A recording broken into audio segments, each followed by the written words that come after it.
మీ జీవము క్రీస్తులో దాచబడి ఉన్నది. You are hid in the rock of Christ. The cleft of the rock is your hiding zone wherein you have life. ఈ క్రీస్తులో మనకేమున్నది? జీవము దాచబడి ఉన్నది.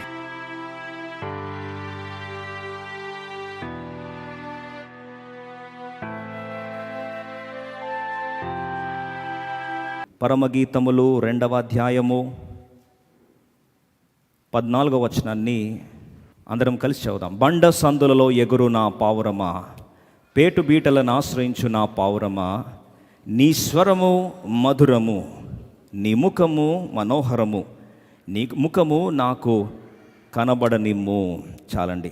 బండ సందులలో ఎగురు నా పావురమా. ఒకసారి ఆ మొదటి లైన్ మనం చూడడానికి ప్రయత్నిస్తే, బండ సందులలో ఎగురునా పావురమా. ఎవరు ఈ మాటను జ్ఞాపకం చేస్తున్నారు? పరమ భర్త, పరమ వరుడైన యేసుక్రీస్తు ప్రభువారు తన కన్యక సంఘమును ఉద్దేశించి, ఇంకో మాటలో తన రక్తం చేత కొనబడిన సముదాయం మనందరినీ ఉద్దేశించి దేవుడు మనల్ని ఎవరితో పోలుస్తున్నాడండి? పావురంతో పోలుస్తున్నాడు. అయితే ఈ పావురంతో పోలుస్తూ ఏమంటున్నాడు తెలుసా? ఈ పావురం ఎక్కడ దాక్కుందట? బండ సందులలో దాక్కుని ఆ బండ సందులో ఎగరాలని ప్రయత్నిస్తుంది. అక్కడే తాను భద్రపరుచుకోవాలని ప్రయత్నిస్తున్న ఈ పావురం ఉద్దేశించి అంటున్నాడు, నువ్వు పేటు బీటలను ఆశ్రయించావు. నా పావురమా, నీ స్వరము మధురము, నీ ముఖము మనోహరము. ఒక మాట జాగ్రత్తగా యథార్థంగా చెప్పండి. పావుర స్వరం నిజంగా మధురంగా ఉంటుందా? పావుర స్వరము నిజముగా మధురంగా ఉంటుందా? అసలు పావుర స్వరం విన్నారా? ఒకసారి చేయొద్దండి. పావురం స్వరం విన్నారా?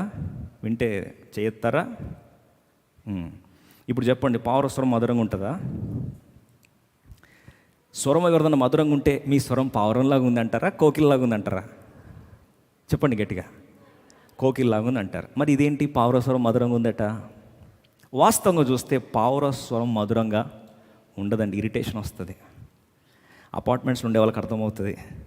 ఈ పావురాలు పేటు బీట్లు ఉండే పావురం కాదు, ఈ లోకల్ పావురాలు. ఈ పావురాలు ఎంత ఇరిటేట్ చేస్తాయో, వాష్రూమ్స్ ఎంత పాడు చేస్తాయో, ఆ రంధ్రాల నుంచి ఎంతగా ఆ శబ్దాలు మనకి ఇరిటేషన్ వస్తుందో మనకు తెలుసు. ఇలాంటి ఒకసారి పిక్చర్ చూడండి.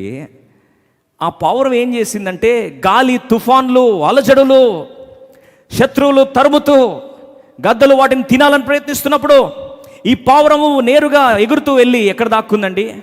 బండ సందులలో. The dove hiding in the cleft of the rock. చీల్చబడిన బండ మధ్యలో, సందులో, ఆ బండ మధ్యలో వెళ్ళి ఈ పావురం నిశ్చింతగా దాక్కుంది. అక్కడ దాక్కుని ఇప్పుడు ఏం చేస్తుందంటే ప్రభుని ఆరాధిస్తూ ఉందట. ఈ స్వరము కొరకు ఆ పరమభర్త అయిన దేవుడు ఏం చేస్తున్నాడండి? ఎంతో ఆశతో ఎగ్జైట్ అయి వెయిట్ చేస్తూ ఉన్నాడు. బహుశా ఆలోచిస్తే, వాస్తవంగా చూస్తే అవును, పావుర స్వరం ఎవరు కూడా వినిపించడానికి ఇష్టపడరు. ఇంకో మాటలో చెప్పాలంటే పావుర స్వరము చాలా వికారంగా ఉంటుంది.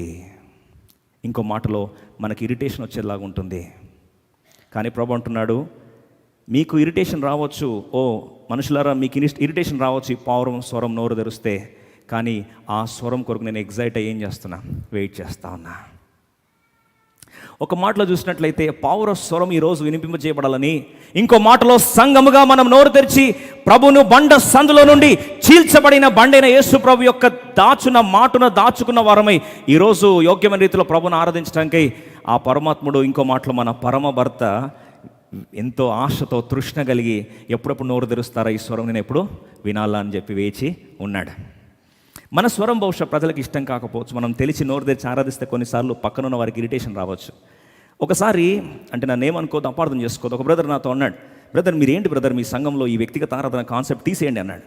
అన్నాను, సరే మీ బాధ ఏందో చెప్తే దాన్ని బట్టి మనం తీయాలా ఉంచాలా ఆలోచిద్దామంటే అని అన్నాడు. ఎప్పుడు రొటీనే అదే పాట, ఇంకొక ఆమె ఏడుస్తుంటుంది, ఇంకొక ఆమె ఏమో ఆ చెప్పిన పాట అదే, పందిలాగా బొరినా కుక్కలాగా బొరినా ఇవేనా, ఎప్పుడు బోర్ కొడుతుంది బ్రదర్, ఎప్పుడు అలాగే దాని మా మధ్యలో నిద్ర వచ్చేస్తుంది, ఫోన్ చూడాలనిపిస్తుంది అని.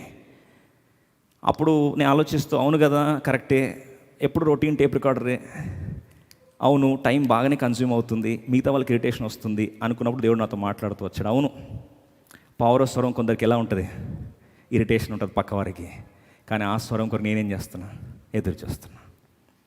ఎందుకంటే ఆ పావురం ఎక్కడ దాక్కుంది? బండ సందులో దాక్కుంది. ఈరోజు ఆ బండ సందు దాక్కున్న పావురము స్వరం వినాలని. ఆ ముఖం కూడా ఎలా ఉందంటండి? మనోహరమైన ముఖం అంట. వాస్తవంగా ఇంగ్లీష్లో పిజియన్ అండ్ డవ్ ఈ రెండు వేరు వేరు. పిజియన్ తెల్లగా ఉంటుంది, డవ్ ఏమో నల్లగా ఉంటుంది. అందుకొక షులమిత్ అంటది, నేను నల్లటి దానను, నన్నెందుకు ఇష్టపడ్డావు? నేను నల్లటి దానను, నేను అందవికారంగా ఉన్నాను, నన్నెందుకు ఇష్టపడ్డావంటే ఆ యొక్క పరమరుడు అంటాడు, నువ్వు నల్లటి దానమైనా సరే నాకు నువ్వే కావాలి. ఎందుకు కావాలి? నేనేం చేశానని? ఈ యొక్క వికారముగా పొలంలో తిరుగుతూ ఈ గొర్రెలను కాసుకుంటూ నా ముఖమంత అందవికారం అయిపోయింది. ప్రభు అంటున్నాడు, అట్లాంటి అందవికారమైన నువ్వే నాకు కావాలి ఓ పావురమా. నీ స్వరమే నాకు మనోహరమైనది, నీ ముఖమే నాకు మనోహరమైనది, నీ స్వరమే నాకు మధురమైనది. ఈరోజు మన పరమ వరుడైన ఆ ప్రభువారు ఈ సంవత్సరం అంతా కూడా చీల్చబడిన కొండగా, చీల్చబడిన బండగా, ఆ బండ సందులో దాక్కున్న మనకు 4 గంటల ఆశీర్వాదాన్ని ప్రభు దయచేశాడు. ఉదయకాల సందర్భంలో గుర్తుపెట్టుకోవడానికి కొరకు త్వరితంగా ఒక్కసారి ఈ సంవత్సరం అంతటిని వెనకలు తిరిగి చూద్దాం. ఎలా దేవుడు మనల్ని దాచిపెట్టాడు, ఎలా దేవుడు బండ సందులో మనల్ని భద్రపరిచాడు. అందుకొరకే 2 మాటలు ఉన్నాయండి, బాగా ఆలకించండి. ఒక విశ్వాసి, క్రీస్తు అనే బండ మనందరికీ తెలిసిందే. యేసు క్రీస్తు వారు బండ, అంతా మనకు తెలుసు. ఆ బండ మీద నిలబడ్డాం, ఇదంతా బాగుంది. కానీ ఆ బండ మీద నిలబడ్డ మనము 2వ స్థాయికి రావాలి. ఏంటి ఆ 2వ స్థాయి? 3 స్థాయిలు ఉన్నాయండి. బండ, క్రీస్తు అనే బండను అనుభవించట్లో 3 ప్రాముఖ్యమైన అనుభూతులు ఉంటే అప్పుడు పావురం నోరు తెరిచి ప్రభుని ఏం చేస్తుంది? ఆరాధిస్తుంది. ఈ 3 అనుభవాలు ఏం తెలుసా అండి? రండి చూద్దాం. నిర్గమకాండం 33వ అధ్యాయం 21వ వచనాన్ని అందరం కలిసి చదువుకుందామండి. ఇప్పుడు ప్రభువారు అంటున్న మాట మోషేతో, మరియు యెహోవా, ఇదిగో నా సమీపమున ఒక స్థలం ఉన్నది, నీవు ఆ బండ మీద నిలువవలెను. స్టెప్ నెంబర్ 1, బండ మీద నిలబడాలి. ఓకే, ఇప్పుడు బండ మీద నిలిచిన తర్వాత ఒక విశ్వాసి బండ మీద నిలబడితే కూడా కొన్నిసార్లు సంపూర్ణమైన అనుభూతిని అనుభవించలేడు. ఎందుకంటారా? బండ మీద నిలబడినప్పుడు కూడా అపవాది దాడి చేస్తాడు. బండ మీద ఉన్నప్పుడు కూడా అపవాది కొన్నిసార్లు నిన్ను అస్థిరపరచాలని ప్రయత్నిస్తాడు. అప్పుడు ప్రభువారు మోషేతో 2వ ఆత్మీయ స్థాయిని జ్ఞాపకం చేస్తున్నాడు. 22వ వచనం. బండ మీద నిలబడిన మోషేతో ఇప్పుడు ఇంకో మాట అంటాడు. బండ మీద, ఆన్ ద రాక్ నుంచి 2వ స్టెప్కి వస్తున్నాడు. 22వ వచనం. నా మహిమ నిన్ను దాటి వెళ్ళుచుండగా ఆ బండ సందులో నిన్ను ఉంచి నిన్ను దాటి వెళ్ళు వరకు నా చేతితో నిన్ను క్రప. 2వది బండ సందుల్లో. మొదటిది బండ మీద, 2వది బండ సందుల్లో. ఇప్పుడు బండ మీద, బండ సందులో నుండి ఇప్పుడు ఈ 2 ఎవరు అని ఆలోచిస్తే క్రీస్తు ప్రభువారే. క్రీస్తు ప్రభువారే బండ. అనాది కాలము నుండి దేవుడు ఆ బండ అంటే ఎవరు అని ప్రశ్న రావచ్చు. 18వ కీర్తన చూడండి, దావీదు భక్తుని అడుగుదాం, ఏంటి ఈ ఆశ్రయ దుర్గం ఏంటి, బండ ఏంటి అంటే 18:31 సామ్ 18 సామ్ వర్స్ 31, 31వ వచనం. 31 అందరం కలిసి చదువుదాం. యెహోవా తప్ప దేవుడేడి, మన దేవుడు తప్ప ఆశ్రయ దుర్గము ఏది? ఇంగ్లీష్ రాస్తుంది, if not our God who is the rock. మనకు బండగా ఇంక వ్యక్తి ఎవరున్నారు? మనకు దేవుడు తప్ప ఇంకా వేరే బండ ఏదుంది? వాస్తవమే, క్రీస్తు అనే బండ మీదకి వచ్చాం. అక్కడ నుంచి 2వ స్థాయి ఎక్కడ రావాలంటండి? బండ సందులోకి రావాలి. ఈ బండ సందులోకి వచ్చిన తర్వాత 3వ అనుభూతి తెలుసా అండి? 3వ అనుభూతి. అందుకొరకు వ్యక్తిని విశ్వాస జీవితంలో దేవుని మహిమ చూడాలని ప్రార్థిస్తే అంత మామూలు ప్రార్థన కాదండి అది. మోషే చేసిన ప్రార్థన చేయాలంటే దమ్ము ఉండాలి.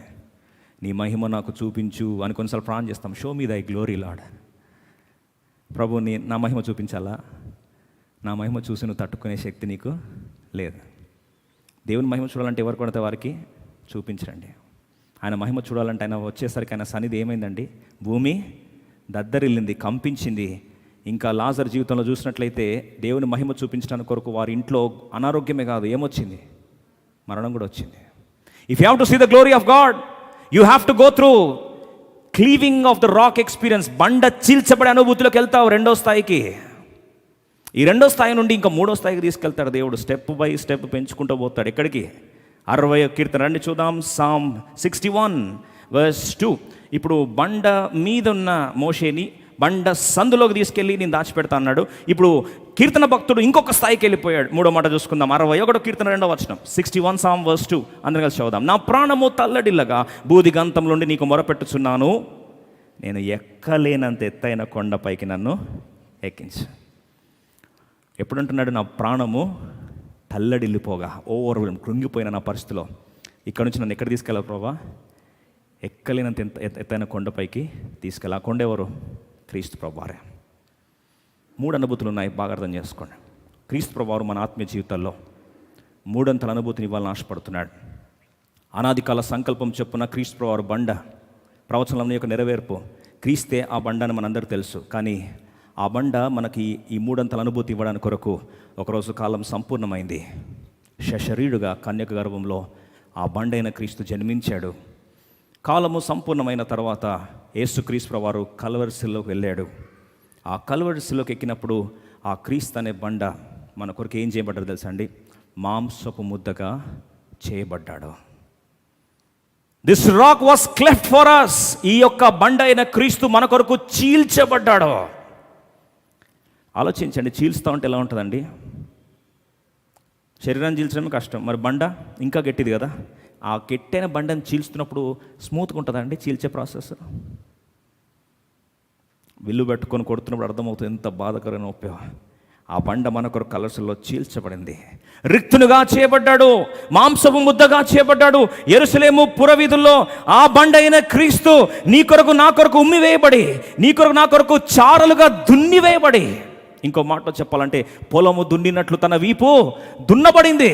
నీ కొరకు నా కొరకు క్రీస్తు ప్రభువారు కల్వరి శిలువలో చీల్చబడిన బండ 2వ అనుభూతిలోకి తీసుకొచ్చి ఈ చీల్చబడిన క్రీస్తుల్లో మనల్ని ఏం చేయాలనుకుంటున్నాడు?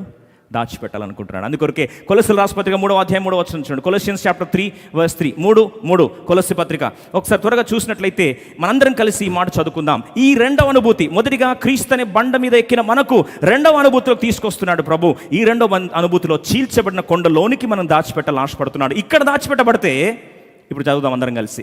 ఏలైనగా, అందరం కలిసి చదువుదామా? కొలస్సీ 3:3 ఏలైనగా మీరు మృతి పొందితిరి, మీ జీవము క్రీస్తుతో కూడా దేవుని యందు దాచబడి ఉన్నది. 2వ స్థాయికి వస్తే ఈ దాచబడిన చీల్చబడిన కొండలో దాచుకుంటే మనకి అక్కడ ఏముందండి? జీవము. మీ జీవము క్రీస్తులో దాచబడి ఉన్నది. You are hid in the rock of Christ. The cleft of the rock is your hiding zone wherein you have life. ఈ క్రీస్తులో మనకేముందండి? జీవము దాచబడి ఉన్నది. అయితే ఈ దాచబడిన పరిస్థితుల్లో ఈ 2వ స్థాయిలో మనకు దేవుడు చూపించిన ఆశీర్వాదాల్లో మొదటి ఆశీర్వాదాలు చూస్తున్నాం. 32వ కీర్తన 7వ వచనం చూడండి. 32వ కీర్తన 7వ వచనం అందరం కలిసి చదువుదాం. నా దాగు చోటు నీవే, శ్రమలో నుండి నీవు నన్ను రక్షించెదవు, విమోచన గానములతో నీవు నన్ను ఆవరించవు. నన్ను రక్షించెదవయ్యా. శ్రమలో నుండి నన్ను ఏం చేస్తావు? భద్రపరుస్తావు. ఇంకో మాటలో మొదటి మాట గుర్తుపెట్టుకోవడానికి కొరకు అన్ని బాతో స్టార్ట్ చేస్తాం. బండ దేంతో స్టార్ట్ అయింది? బండ దేంతో స్టార్ట్ అయిందండి? అక్షరము బా కదా. కాబట్టి గుర్తుపెట్టుకోవడానికి కొరకు అన్ని బాతో స్టార్ట్ చేద్దాం. మొదటిది, ఈ బండలో మనకేముందంటే భద్రత. దేని నుంచి భద్రత? నా దాగుచోటు నీవే, శ్రమలో నుండి నాకు భద్రత. కాదండి, ఈ సంవత్సరం ఎంత శ్రమకరమైన పరిస్థితి. శ్రమలో తాళలేక ఈ సంవత్సరం అసలు ఎలా గట్టెక్కుతామో అనే ఆలోచన రాలేదా? ఎన్నోసార్లు అనుకున్నాం కదా, ఏంటండి ఈ సంవత్సరం ఇలా అయిపోయింది. కానీ ఆ క్రీస్తు అనే బండ, చీల్చబడిన బండ, ప్రభువారు అంటున్న మాట, నేను చీల్చబడిందే నీ కొరకు, విరగొట్టబడింది నీ కొరకు. ఈ బండలో నువ్వు దాచిపెట్టబడతా. నీ జీవము క్రీస్తునందు దాచబడి ఉన్నది. శ్రమలో నుండి మనల్ని ఏం చేశాడు? దాచిపెట్టాడు. శత్రు ఊరిలో నుండి మనల్ని ఏం చేశాడు? దాచిపెట్టాడు.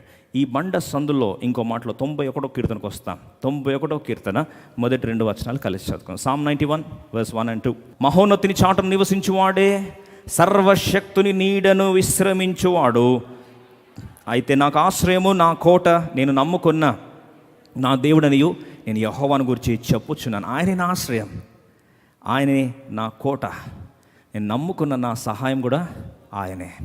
ఈ ఆశ్రయము ఆయన రెక్కల చాటున విశ్రమించినప్పుడు దేని నుంచి మనం కాపాడాడు? ఈ సంవత్సరం దేని నుంచి కాపాడండి? సరే, కాపాడలేదా? 4-5 వచనాలు, 5-6 వచనాలు చదువుదాం. ఇదే కీర్తన, 91వ కీర్తన 5-6 వచనాలు. ఈ కీర్తన నెరవేరకపోయింటే గ్యారంటీగా ఎవ్వరం కూడా ఇక్కడ ఉండేవాళ్ళం కాదు, ఈ లైవ్లో వినేవాళ్ళం కూడా కాదు. ఈ కీర్తన నెరవేరకపోయి ఉంటే ఎవ్వరం కూడా, ఒక్కరం కూడా ఇక్కడ ఉండేవాళ్ళం కాదండి. Not even a single person would have been here if this promise of Psalm 91 was not fulfilled in our life. చూద్దాం రండి.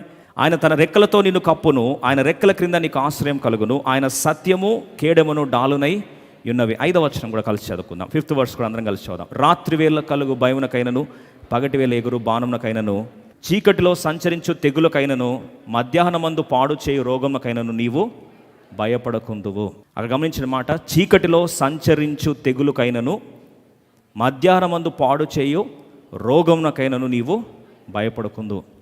తెగులు ఎలా సంచరించిందంటే చీకట్లో సంచరించినట్టు. చీకట్లో ఎవరు వస్తున్నారు మనకు తెలియదు, ఎలా వస్తుందో కూడా తెలియదు.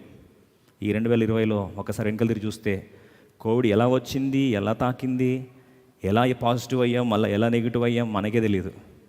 అంతలా జరిగిపోయింది. ఎవరండి భద్రపరిచిందంటే ఆయన రెక్కల చాటున దేవుడు మనల్ని కాపాడాడు. ఇంకొక మాటలు చెప్పాలంటే ఆ సర్వోన్నతుని మహోన్నతుని రెక్కల చాటున మనకు భద్రత.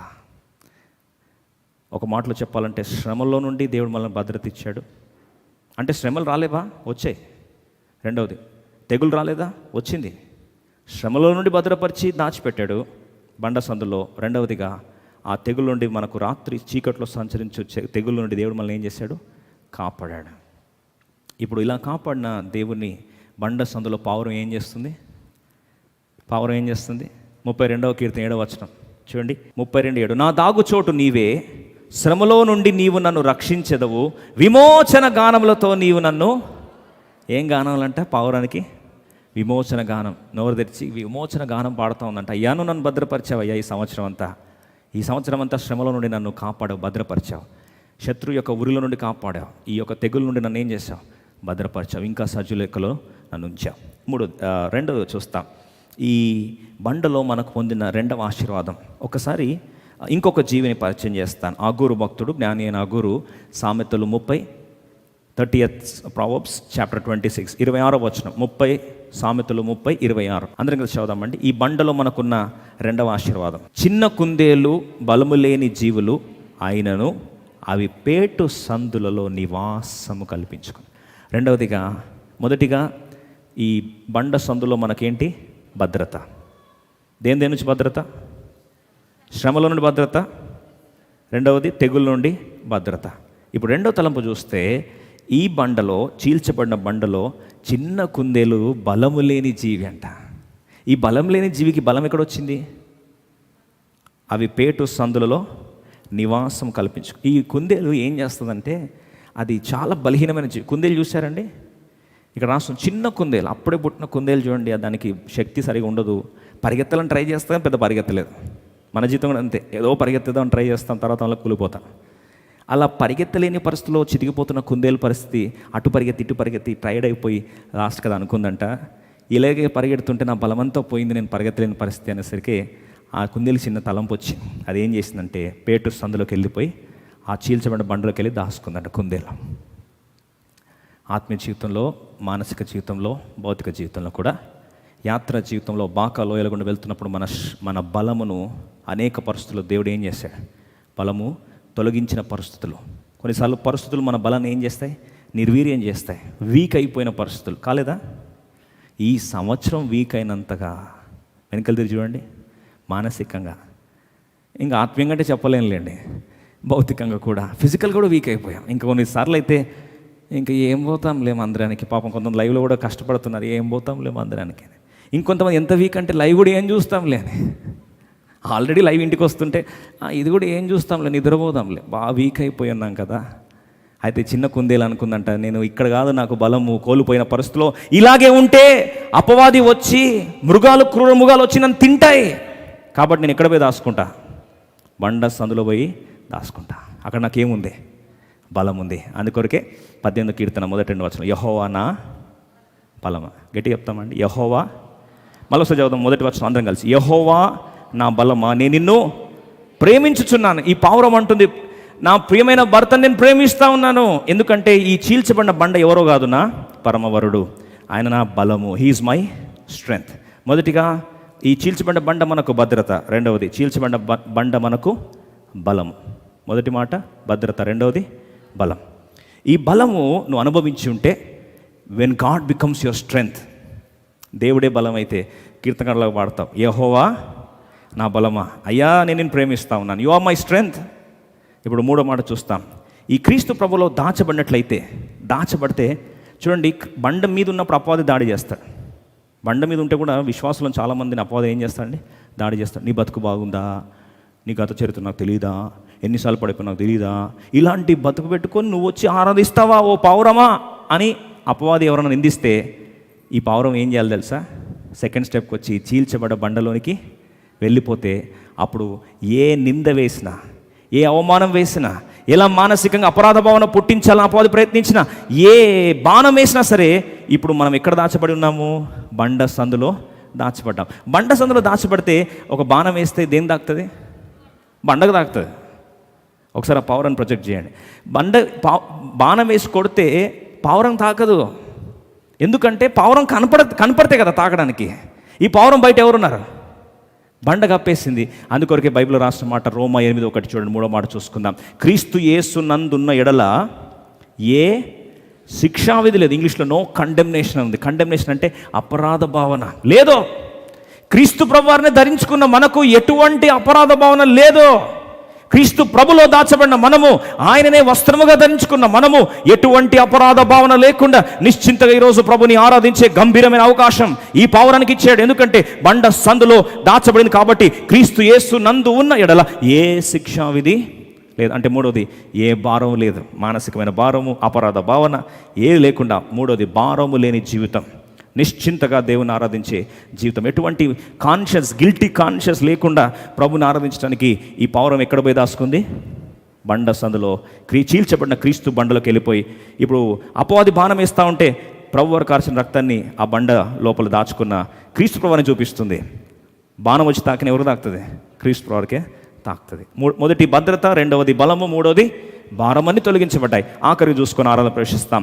61 కీర్తన 2వ వచనం. ఇప్పుడు స్థాయి పెంచి బండ మీద, తర్వాత బండ లోపల, ఇప్పుడు మూడోదిగా ఎక్కలేనంత కొండపైకి ఎక్కించేది మూడో స్థాయి, ఆఖరి స్థాయి. 4వ తలంపు కీర్తన 61 2వ వచనం కలిసి చదువుకుందాం, ఆరాధనలో ప్రవేశిస్తాం. Psalm 61:2 అందరం కలిసి చదువుదాం. నా ప్రాణము తల్లడిల్లగా భూదిగంతముల నుండి నీకు మొరపెట్టుచున్నాను, నేను ఎక్కలేనంత ఎత్తైన కొండపైకి నన్ను ఎక్కించు. మూడోది, భూదిగంతముల లోతుల్లో తల్లడిల్లిపోతున్నాడు ప్రాణం. ఇంగ్లీష్లో ఓవర్వెల్మ్డ్ అని ఉంది.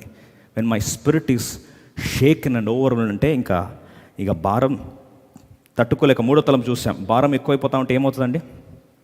కృంగిపోతాం. ఇంకా కృంగిపోయినప్పుడు కొన్నిసార్లు మన ఆత్మలో ఎటువంటి శక్తి లేకుండా ఆ భారం తట్టుకోలేక మూర్చిల్లిపోయి ప్రాణం తల్లడిల్లిపోతున్న పరిస్థితి. అలా తల్లడిల్లిపోతున్నప్పుడు అక్కడ నుంచి సడన్గా ఆలోచన వచ్చింది పావురానికి. ఏమనంటే, ఎందుకు ఇంత నేను తల్లడిల్లిపోవాలి? ఇట్లా తల్లడిల్లిపోయే వ్యక్తిని కాదు నేనని పావురం గుర్తు చేసుకొని, పరమోరుని గుర్తు చేసుకొని, అయ్యా నేను ఎక్కలేనంత కొండపైకి నన్ను ఎక్కించేసాయి.